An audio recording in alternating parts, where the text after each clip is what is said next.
El principio de la apercepción y la estructura de la argumentación de la deducción B1. Por Mario Caimi. Universidad de Buenos Aires. El propósito de la deducción trascendental es, según Kant, explicar la manera como conceptos a priori, es decir, las categorías se pueden referir a objeto. Se han propuesto varias interpretaciones de esta tarea de la deducción, y se han ofrecido diversas explicaciones y diversos análisis de la estructura de la argumentación de este pasaje de la crítica de la razón pura. Muchas de esas interpretaciones son convincentes, eso demuestra que la deducción, como también probablemente otros textos filosóficos, puede ser considerada desde distintos puntos de vista, todos igualmente legítimos. Por muy diferentes que puedan ser esas interpretaciones, en ellas se trata una cuestión cuya importancia ha sido destacada por Dieter Henrich ya en 1968. Es la pregunta por el motivo por el cual la deducción B parece comenzar de nuevo a partir del párrafo 21. El trabajo realizado hasta allí se califica de provisional y de incompleto, como si fuera solo una preparación de la verdadera deducción. Siguiendo los detallados informes publicados por Bauman, se puede advertir que esa cuestión domina la discusión acerca de la deducción. Con algunas excepciones, como el libro de Allison, la mayor parte de la bibliografía pertinente consiste en propuestas de explicación de esa división de la deducción. Esas propuestas son muy diferentes. Henrich concibe la cuestión como si la primera parte de la argumentación contuviera una deducción restringida, y la segunda parte una ampliación y universalización de ella. Hugh Robinson explica esto por analogía, mediante la imagen de un balde lleno de agua, cuya agua es derramada en el mar y con ello se unifica con el agua del mar. Otros intérpretes explican la segunda parte, no como ampliación y universalización, sino por el contrario, como restricción de aquello que, en la primera parte, se había demostrado para todos los objetos en general. Otros más proponen otras explicaciones, así, por ejemplo, Lepakowski, para quien la tarea de la segunda parte de la deducción consiste en explicar cómo las categorías determinan los objetos con respecto a las leyes de la coexistencia de estos, y así hacen posible la naturaleza. Sea como fuere, el problema de la división de la deducción en dos partes conserva su importancia central en la bibliografía, como lo confirma Allison en el libro mencionado. En lo que sigue quisiera proponer una interpretación de la deducción B que, al poner en primer plano su estructura argumental, permitiría resolver los mencionados problemas estructurales y haría posible comprobar la unidad de la argumentación. En lo esencial, la interpretación aquí propuesta consiste en considerar la entera deducción como basada en el principio de la apercepción. La argumentación probatoria de la deducción consiste, según eso, en una exposición del principio de la apercepción por la cual se pone de manifiesto el progresivo enriquecimiento sintético de este principio. Ese es el camino que toma la deducción para llevar a cabo su tarea. A continuación, expondré esa interpretación de la deducción y trataré de demostrar su legitimidad. El parágrafo 15. El principio de la apercepción está presentado en la deducción B inicialmente como un problema, como el problema de encontrar una unidad que pueda servir de fundamento del enlace en general. La unidad buscada no puede ser aquella pensada en las categorías de la cantidad, antes bien, debe ser el fundamento de estas, y de todas las otras categorías. Se debe buscar esa unidad en un nivel previo y más profundo que aquel en el que se encuentran las unidades cuantitativas. Veremos que esa unidad es la unidad del conjunto de la experiencia. La experiencia posee la unidad de un drama, de un discurso, de una fábula. La unidad categorial se aplica dentro de este drama, pero la unidad fundamental es previa a la categorial. Ahora bien, la experiencia posee una unidad tal en cuanto que ella, como experiencia, pertenece a un sujeto único, es la experiencia que experimenta un sujeto único. La unidad del sujeto es, pues, aquello que se buscaba en el párrafo 15.15. La estructura del texto confirma esta suposición. Inmediatamente después de haber preguntado por la unidad que sirve de fundamento de todo enlace, Kant introduce, en el título del párrafo 16, la unidad sintética originaria de la apercepción. Si esta no fuera la unidad buscada, no tendríamos explicación para la introducción de este título. La unidad sintético originaria de la apercepción es, por consiguiente, la respuesta a la pregunta planteada en el párrafo 15 por la condición suprema de todo enlace.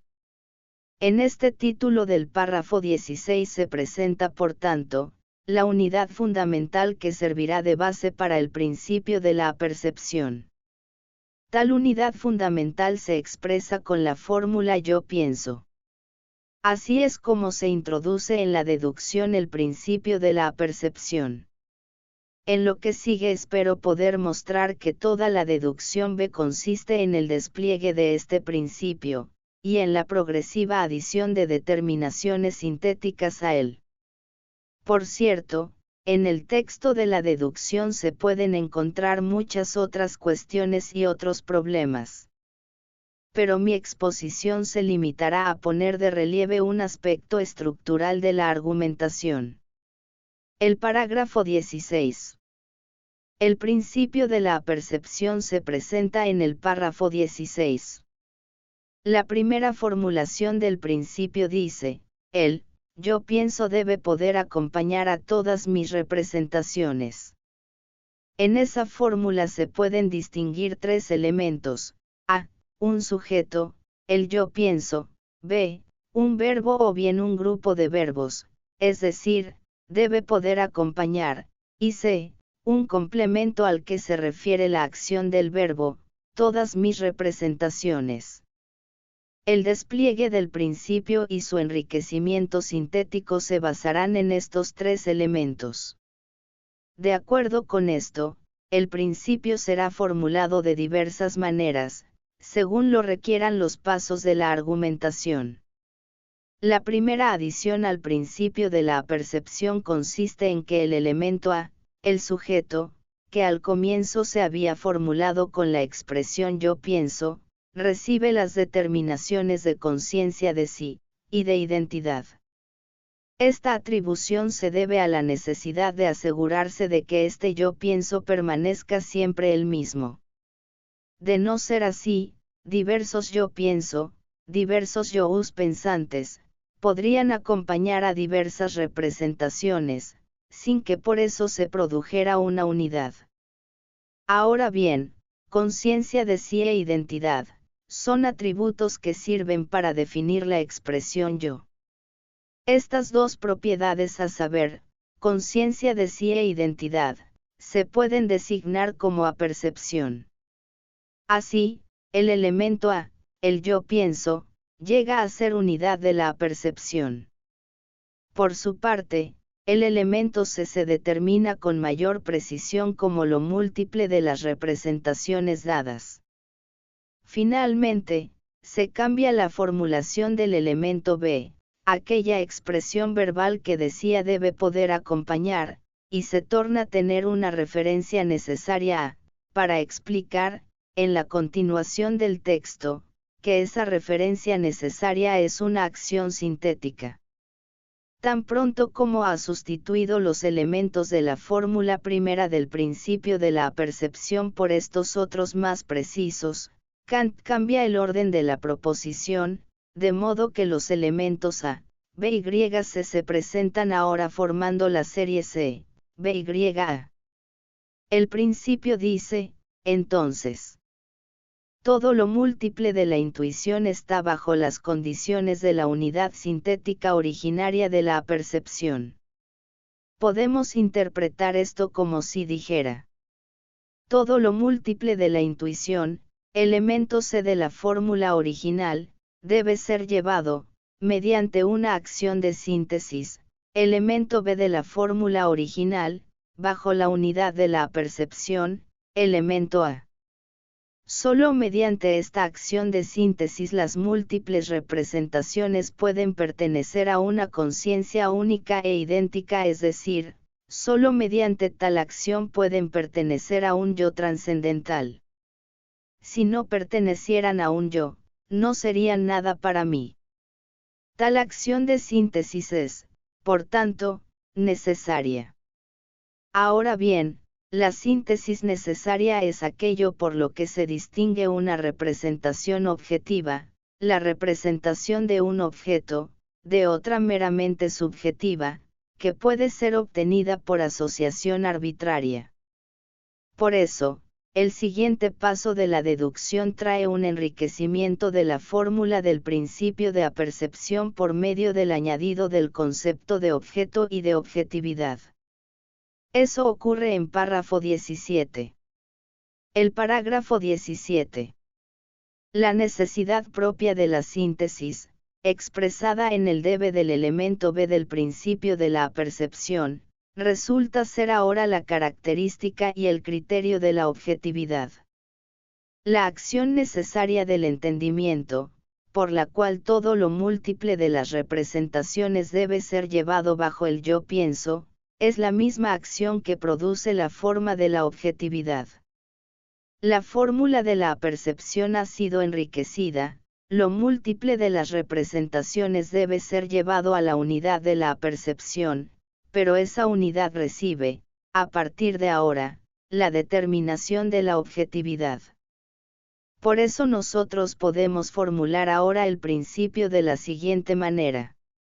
Todo lo múltiple de las representaciones debe poder ser llevado a la unidad objetiva de la apercepción. Conviene advertir que la acción sintética necesaria no produce objeto real alguno, sino que produce solo la forma de objeto. En esta etapa de la argumentación no hemos demostrado todavía la legitimidad de la aplicación de la acción sintética categorial a objetos fenoménicos dados en la intuición. Pero ya se ha efectuado aquí el giro copernicano, sean cuales fueren los objetos a los que se aplica la acción sintética, la objetividad de esos objetos, su forma objeto, está determinada por la acción sintética del entendimiento. Kant confirma esta interpretación de la primera etapa de la deducción, cuando explica que el resultado de la deducción, hasta ahora, no dice nada más sino que todas mis representaciones, en una intuición dada cualquiera, deben estar sometidas a aquella condición solo bajo la cual puedo atribuirlas, como representaciones mías, al yo idéntico y, por consiguiente, al estar enlazadas sintéticamente en una percepción, puedo abarcarlas a todas juntas por medio de la expresión universal yo pienso. Allison observa que la introducción de la intuición en esta fórmula del principio de la apercepción podría ser considerada prematura, pues hasta ahora nos hemos ocupado de un múltiple indeterminado, que todavía no hemos que esa síntesis tiene la forma de un juicio. No puede tener otra forma, pues el juzgar es la única acción que el entendimiento puede ejecutar. La definición de juicio ofrecida en el párrafo 19 sirve para una determinación más precisa del principio de la apercepción. Esa definición dice: un juicio no es nada más que la manera de llevar a la unidad objetiva de la apercepción conocimientos dados. En B141 esa definición es incorporada al principio de la apercepción. Con ello, el principio recibe una nueva formulación, que podríamos expresar nosotros de la manera siguiente. todo lo múltiple de las representaciones debe necesariamente ser llevado a la unidad originaria objetiva de la apercepción mediante una acción sintética que tiene la forma de un juicio. O bien, en orden inverso. La unidad originaria objetiva de la apercepción debe unificar todo lo múltiple de las representaciones por medio de una acción sintética que tiene la forma de un juicio. En esta fórmula encontramos las correspondencias siguientes. 1. La expresión la unidad originaria objetiva de la apercepción corresponde al elemento A de la primera formulación del principio, el yo pienso. 2. La expresión debe unificar por medio de una acción sintética que tiene la forma de un juicio corresponde al elemento B de la primera formulación, debe poder acompañar. 3. La expresión todo lo múltiple de las representaciones corresponde al elemento C de la primera formulación, todas mis representaciones. En la continuación de la deducción se confirma esta interpretación de la fórmula que aparece en el párrafo 19, la última hasta ahora, del principio de la apercepción. Pues Kant escribe en B143, aquella acción del entendimiento por la cual lo múltiple de representaciones dadas, sean intuiciones o conceptos, es llevado bajo una apercepción en general, es la función lógica de los juicios, párrafo 19. De esta manera se confirma la transformación que ha sufrido el elemento B del principio de la apercepción en el párrafo 19. Pues la acción de llevar lo múltiple a la unidad de la apercepción queda identificada con la acción lógica de juzgar. El parágrafo 20. La presente etapa de la argumentación nos permite hacer referencia a una versión antigua de la deducción. A saber, tan pronto como nos remitimos a la forma del juicio, la deducción se puede desarrollar con mayor facilidad, y de manera comparativamente sencilla. La misma acción del entendimiento por la cual se unifican conceptos en la forma del juicio, es la acción expresada por las categorías. Por tanto, podemos introducir las categorías en el principio de la apercepción. Eso es lo que expresa la nueva fórmula del principio, que dice, todas las intuiciones sensibles están bajo las categorías, como condiciones solo bajo las cuales lo múltiple de ellas puede llegar a reunirse en una conciencia. Aquí, la expresión todas las intuiciones sensibles corresponde al elemento C todas mis representaciones de la fórmula primera. Las expresiones están bajo las categorías, y puede llegar a reunirse corresponden por su parte, al elemento B, debe poder acompañar, o bien deben poder ser acompañadas. Finalmente, la expresión en una conciencia corresponde al elemento A, el yo pienso. Se podría suponer quizá, que con esta mención de las categorías se hubiera alcanzado la meta de la deducción, es decir, que se hubiera explicado suficientemente la referencia legítima y necesaria de las categorías a objetos. Comprobamos sin embargo, que en el párrafo 20 no se mencionan los objetos. Por cierto, se presupone allí implícitamente, la objetividad, la necesidad de la síntesis, pero el objeto existente, como tal, todavía no forma parte de la deducción. Queda todavía indeciso si acaso podrá haber cosas que deban ser intuidas en esa forma. La necesidad, como característica de la síntesis categorial, establece la validez objetiva de esta. Pero bien podría ser que la síntesis categorial, a pesar de su validez objetiva, no hallara ningún objeto al cual aplicarse. En ese caso las categorías seguirían siendo conceptos vacíos, aunque la síntesis efectuada por ellas se pudiera dar por válida. El parágrafo 21. Hasta aquí se ha demostrado la validez de las categorías con respecto a objetos posibles. Ahora bien, los objetos efectivamente existentes tienen otras propiedades que deben ser llevadas igualmente bajo las categorías, si ha de considerarse alcanzada la meta de la deducción, es decir, si se ha de explicar como conceptos a priori, las categorías pueden y deben ser aplicados a objetos efectivamente existentes. Así como lo múltiple en general, así también los objetos efectivamente existentes, deben ser dados ya antes de la síntesis del entendimiento e independientemente de ella.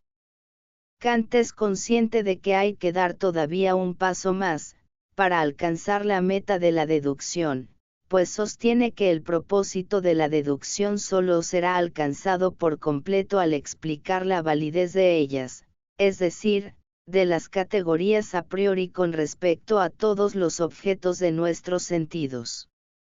Se hace imprescindible, por tanto, una ampliación compleja del principio de la apercepción. Más precisamente, se requiere en primer lugar, que el elemento B, el acompañar de la fórmula de B131, que ya hemos interpretado como sintetizar, sea concebido como una síntesis que pueda referirse a la sensibilidad. En segundo lugar, se requiere una especificación del elemento C, todas mis representaciones, para que se torne claro que entre las múltiples representaciones que son acompañadas por el yo pienso, se encuentran también, representaciones de objetos efectivamente existentes. Objetos efectivamente existentes son para nosotros, aquellos que son dados en el espacio y en el tiempo. Tal ampliación del principio de la apercepción requiere una larga preparación, que forma el contenido de los parágrafos 22 y 23.35.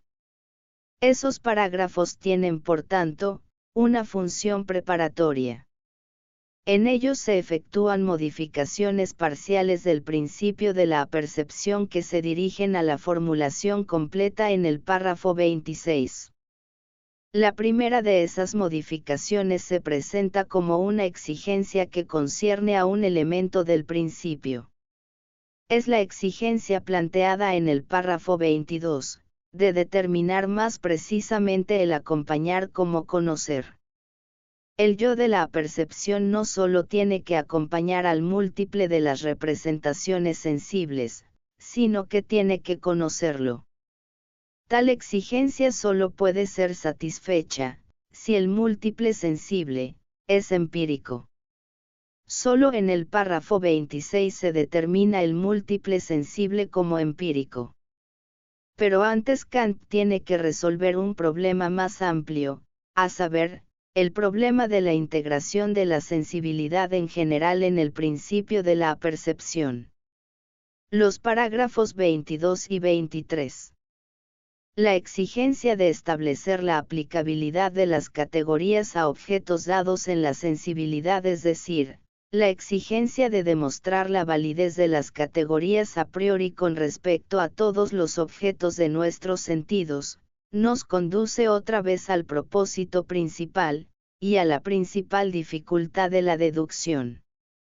Esa dificultad surge porque las categorías son un producto del entendimiento y son, por tanto, enteramente ajenas a la sensibilidad. Surgen meramente en el entendimiento, independientemente de la sensibilidad.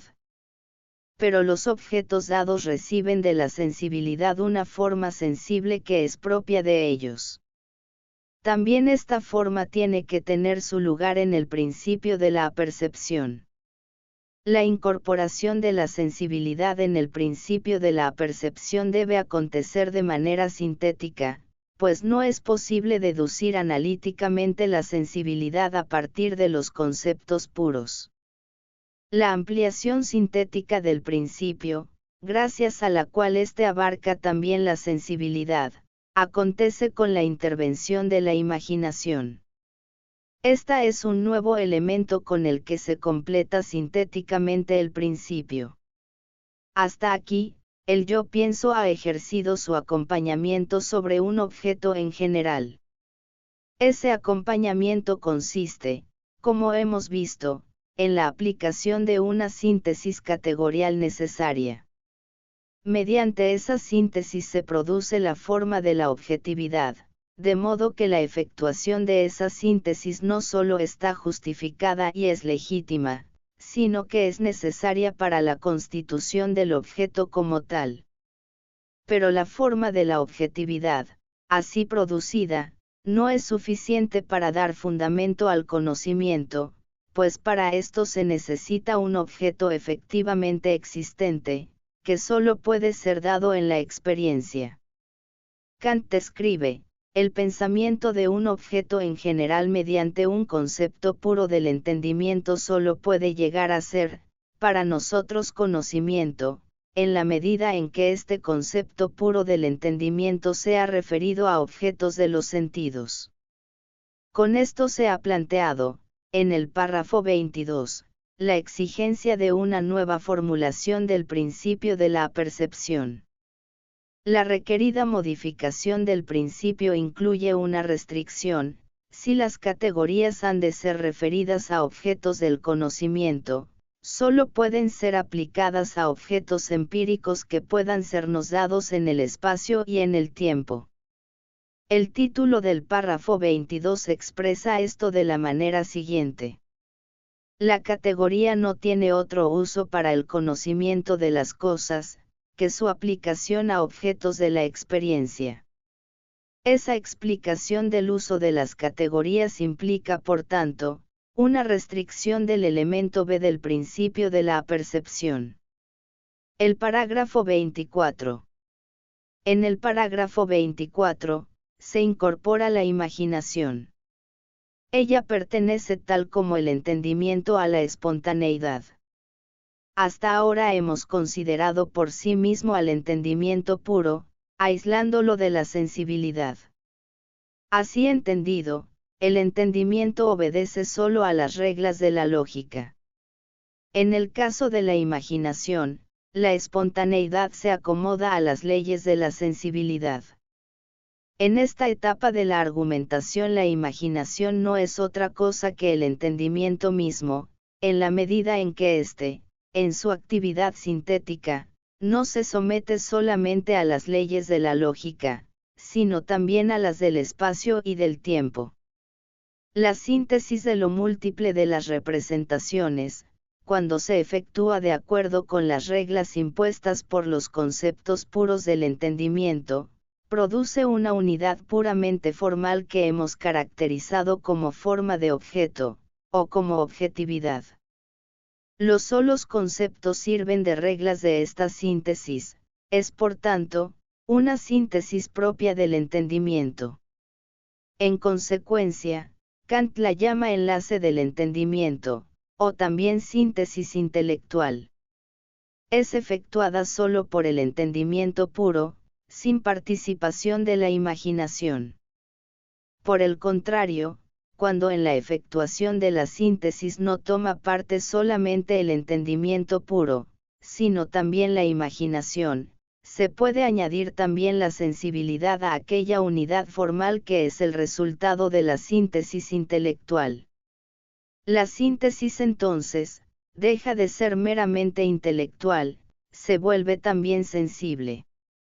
A aquella síntesis que no obedece solo a los conceptos, sino que es también sensible, Kant la llama síntesis figurativa. Es la síntesis propia de la imaginación. Es un ejercicio de la espontaneidad y puede por tanto, determinar a priori al sentido en lo que concierne a la forma de él, de acuerdo con la unidad de la percepción. En esa medida la imaginación es una facultad de determinar a priori la sensibilidad, y su síntesis de las intuiciones, de acuerdo con las categorías, debe ser la síntesis trascendental de la imaginación, lo que es un efecto del entendimiento sobre la sensibilidad, y la primera aplicación de él, y a la vez el fundamento de todas las restantes a objetos de la intuición posible para nosotros. Como síntesis figurativa, ella se distingue de la síntesis intelectual, efectuada solamente por el entendimiento, sin imaginación alguna. Encontramos aquí una nueva determinación del elemento B de la primera fórmula del principio, el elemento que decía debe poder acompañar. El acompañamiento se efectúa ahora mediante una síntesis de la que sabíamos ya que era categorial, necesaria y objetivamente válida, de ahora en adelante es además figurativa, en cuanto que se aplica a la sensibilidad espacio-temporal. La referencia a la sensibilidad impone condiciones adicionales a la espontaneidad que efectúa la síntesis. La operación sintética espontánea debe en adelante, tomar en consideración relaciones tales como, antes, y, después, delante, y, detrás, y otras más. Son relaciones que no pertenecen a la lógica formal sino a la sensibilidad espacio-temporal. La determinación del sentido interno mediante esa síntesis acontece de manera sucesiva, eso quiere decir que determinamos el sentido interno de acuerdo con la forma de él, y lo mismo ocurre con la determinación del sentido externo, es decir, con la síntesis de la multiplicidad espacial. El elemento B de la fórmula originaria, el acompañar se presenta ahora, de manera más precisa, como la acción sintética de determinar a priori el sentido, de acuerdo con la forma de él, y de acuerdo con la unidad de la apercepción. Podríamos expresar nosotros esto mediante una nueva fórmula del principio de la apercepción que dijera: la multiplicidad sensible espacio-temporal debe ser sintetizada por la imaginación por medio de una síntesis figurativa, de acuerdo con las categorías, para llevarla a la unidad de la apercepción. Esta formulación no pertenece a Kant, sino que la hemos propuesto nosotros. Podemos distinguir en ella los elementos de la fórmula original. 1. La multiplicidad sensible espacio-temporal corresponde al elemento C de la fórmula original, a todas mis representaciones. 2. Debe ser sintetizada por la imaginación por medio de una síntesis figurativa, de acuerdo con las categorías corresponde al elemento B, él, debe poder acompañar. 3. La unidad de la apercepción corresponde al elemento A, él, yo pienso. De esta manera se integra el párrafo 24 en la argumentación. El elemento A, el yo pienso, es objeto de una complicada investigación en la segunda parte del párrafo 24 y en el párrafo 25.39 no seguiremos aquí el desarrollo de esa cuestión, porque nuestro propósito no es investigar los problemas especiales de la deducción, sino solamente la estructura de ella. Conviene sin embargo advertir que la incorporación de esta investigación de la apercepción en los parágrafos 24 y 25, no forma un excurso desvinculado del argumento central y ajeno a este. El tratamiento de este tema es antes bien, necesario para una comprensión adecuada del principio de la apercepción. Es necesario mostrar que no se trata aquí de un conocimiento del yo como objeto metafísico. Ni tampoco se trata de una apercepción empírica, por más que a partir de este momento de la argumentación, a partir del párrafo 25, la sensibilidad y la multiplicidad empírica dada en la sensibilidad se refieran a la unidad del yo. La función de la apercepción en el argumento de la deducción, es el motivo por el cual tiene lugar aquí necesariamente, una explicación de la unidad de la apercepción. Esta parte de la deducción resulta ser necesaria tan pronto como se advierte que el yo pienso, así como el principio de la apercepción basado en él, es el hilo conductor de la argumentación de la deducción B. El parágrafo 26. La multiplicidad sensible espacio-temporal a la que se aplica la síntesis no es todavía una multiplicidad empírica. Se requiere una pieza adicional de argumentación para mostrar que es una multiplicidad a la cual la afección le suministra un contenido. Solo entonces habrá alcanzado su meta la deducción, pues solo entonces habrá quedado establecido que las categorías no son conceptos vacíos, es decir, habrá quedado establecido que ellas no son meras criaturas del entendimiento a las que no les corresponde nada en la experiencia extramental. Solo cuando se haya demostrado que la síntesis categorial se puede aplicar a objetos reales, es decir, a objetos empíricos, la validez objetiva de ella se habrá transformado en realidad objetiva. El progreso hacia esa meta traerá consigo, como veremos enseguida, las correspondientes modificaciones del principio de la apercepción. Esas modificaciones le dan al mencionado progreso su estructura argumentativa. En el párrafo 26, la deducción llega a su consumación.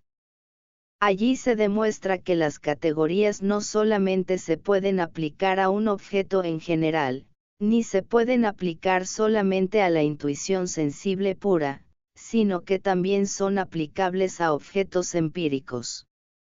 Lo primero quedó establecido cuando Kant mostró que las categorías introducían en la multiplicidad de las representaciones, la forma de objeto o la forma objeto. Lo segundo, la legitimidad de la aplicación de las categorías a la intuición sensible pura, se explicó en los parágrafos 22, 23 y 24. En el párrafo 26, se explica cómo es que conceptos puros que tienen su origen en el entendimiento, se pueden referir a objetos empíricos, aunque esos objetos sean dados en la sensibilidad, y sean por tanto, completamente heterogéneos con respecto a aquellos conceptos del entendimiento. La exigencia de una síntesis categorial de los objetos empíricos es en verdad, una exigencia de ampliación y de clarificación del elemento C de la fórmula original, a saber, todas mis representaciones y a la vez, del acompañar que estaba en la primera versión del principio de la apercepción como elemento B. En los parágrafos precedentes de la deducción hemos visto que el entendimiento en la forma de imaginación productiva, sintetiza lo múltiple de la intuición sensible, y lo lleva a la unidad de la apercepción.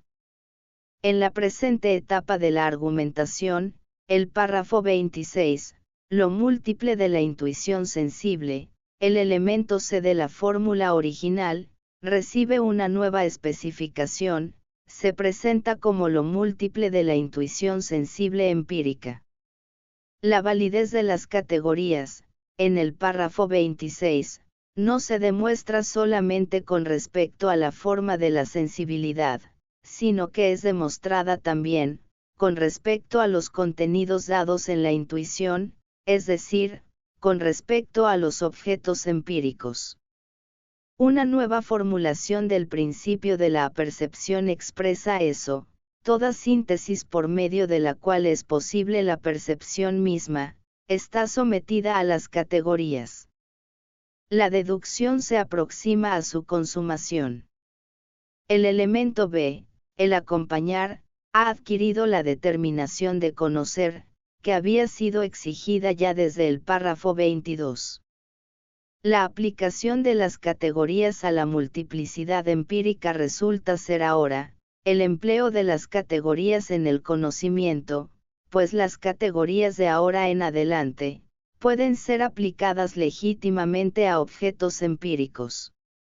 El conocimiento de los objetos empíricos mediante las categorías que son expresiones de la unidad de la percepción y efectúan esa unidad, presupone la incorporación de las propiedades sensibles de esos objetos en la unidad de la percepción.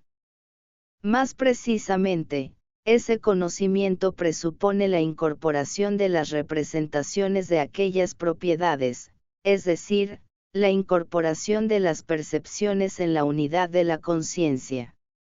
Antes en los parágrafos 22 a 24, hemos visto que la síntesis categorial se refiere en general, a la multiplicidad sensible. Ahora en el párrafo 26, vemos que la síntesis categorial se refiere a la multiplicidad empírica de la sensibilidad. Pues si esa multiplicidad empírica no fuera llevada a la unidad de la percepción, no sería nada para nosotros. Con ello resulta claro que la síntesis categorial hace posible la percepción, es decir, que las representaciones sensibles empíricas solo son posibles mediante las categorías, pues también la percepción requiere una síntesis. De esta manera se explica que la unidad de la percepción y la síntesis categoriales se dirigen a los objetos empíricos, que son los únicos de los que podemos alcanzar conocimiento. Esta aplicación de las categorías es lo que en la fórmula original del principio se expresó como debe poder acompañar. El acompañar a resultados será ahora, un conocimiento de los objetos empíricos mediante las categorías. El principio de la percepción podría decirnos ahora: todos los objetos empíricos, es decir, toda la multiplicidad sensible que pueda ser percibida deben poder ser conocidos por el yo, y ello ocurre mediante una síntesis categorial efectuada por la imaginación. Con ello se ha demostrado que los conceptos del entendimiento, las categorías, aunque surgen a priori en el entendimiento, no son conceptos vacíos, sino que se refieren a objetos que no son dados en la experiencia, y ello significa que no son dados a posteriori. Esa era la exigencia de la deducción, a saber, explicar cómo conceptos a priori pueden referirse a objetos. La deducción ha alcanzado su meta. Después de la consumación de la deducción, hay un corolario que, tal como todos los progresos de la argumentación, se expresa en una última ampliación sintética del principio de la percepción. Con esta ampliación, la parte C del principio, todas mis representaciones, se presenta como la naturaleza entera. La naturaleza es el conjunto de los fenómenos en la medida en que estos están enlazados según leyes. No solo cada objeto fenoménico singular está bajo la unidad de la percepción, a esa unidad está sometida también la naturaleza como conjunto de los fenómenos. En los parágrafos 15 y 16, la unidad de la percepción se presentó como el fundamento de todo enlace en general. Por tanto, es también el fundamento de los enlaces que conectan, unos con otros mediante leyes, todos los fenómenos de la naturaleza. Hace un momento hemos definido la naturaleza como el conjunto de los fenómenos enlazados según leyes. En la medida en que ella constituye un conjunto, presupone una unidad. Esa unidad presupone a su vez, la unidad fundamental de la percepción. Según esto, la naturaleza es acompañada necesariamente por el yo pienso. Por eso, el principio de la percepción se desarrolla en la siguiente fórmula doble, que presentaremos en dos pasos. Primer, los fenómenos de la naturaleza deben estar, en lo que respecta a su enlace, sujetos a las categorías. Dos de las cuales, es decir, de las categorías, depende la naturaleza considerada meramente como naturaleza en general, como del fundamento originario de su necesaria conformidad a leyes. El curso de la argumentación nos ha retrotraído hasta la unidad originaria universal por la cual se había preguntado en el párrafo 15, hasta aquella unidad cualitativa por la cual se entendía la unidad del conjunto de lo múltiple de los conocimientos, como por ejemplo, la unidad del tema en un drama, en un discurso, en una fábula. Esa unidad originaria ha resultado ser la unidad de la experiencia y a la vez, la unidad de la percepción. El conjunto de la experiencia única y universal tiene por objeto el conjunto de la naturaleza. Su unidad es la unidad de la percepción. En el curso de la deducción se demostró que las categorías se refieren a objetos en general. pero se demostró también que se refieren a todos los objetos de la experiencia, y a la naturaleza misma. Eso era lo que había que demostrar en la deducción. Conclusiones. Si lo que hemos expuesto es acertado, la argumentación de la deducción B puede describirse como un progresivo despliegue y un enriquecimiento sintético del principio de la apercepción. Hemos seguido los pasos de este despliegue, y hemos presentado las diversas formulaciones del principio. Como hemos visto, esas formulaciones son cada vez más ricas y diferenciadas, pero consisten siempre en los mismos elementos. Hemos caracterizado esos elementos como los elementos A, B y C de la fórmula original del principio. El despliegue del principio de la apercepción consiste en su enriquecimiento sintético, y en la progresiva precisión de las definiciones y explicaciones de sus partes componentes. Esos elementos son, la apercepción, la síntesis y lo múltiple de las representaciones. Se puede afirmar que la estructura de la deducción B consiste en este desarrollo o despliegue del principio de la apercepción. Tan pronto como tenemos a la vista esa estructura advertimos la unidad de la argumentación. Entonces se resuelve por sí misma la tarea de explicar la desconcertante cisura que parece presentarse en el párrafo 21, pues esa cisura no existe. La argumentación conserva desde el comienzo hasta el párrafo 27, su coherencia ininterrumpida. También la presentación del yo pienso en los parágrafos 24 y 25 encuentra aquí su explicación. Esa presentación no es un mero excurso. La exposición del yo pienso, que se encuentra allí, sirve para el enriquecimiento sintético completo del principio de la apercepción. Como tal, tiene una conexión estrecha con la argumentación general.